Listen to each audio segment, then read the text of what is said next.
तर मित्रांनो, आज माझी बायको खूप टेन्शनमध्ये आहे. आज म्हणजे 2 दिवस झाले टेन्शनमध्ये, पण मला विचारण्याचा टाईम नाही भेटला. तर आज आपण तिला विचारू की नक्की का ती टेन्शन घेते आणि काय झालंय. राणी, काय झालंय? मग तू टेन्शनमध्ये काय 2 दिवस झालं? आपल्या देशाचं काय होणार हो? का बरं? विचार करा ना, आपला देश कसं म्हणजे काय होणार आपल्या देशाचं. काय झालंय काय नेमकं? भगत गुरु नाही राहिले, सुखदेव नाही राहिले, राजगुरू नाही राहिले. हं?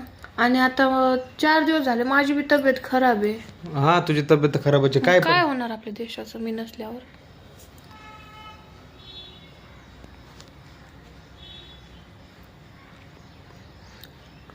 तर बघितलं मित्रांनो, देशाचं काय होणार याचं टेन्शन आलंय तिला. माझं किती चांगलं होणार याचं टेन्शन नाही आलं तिला. तर भेटूया मित्रा पुढच्या ब्लॉगमध्ये. तोपर्यंत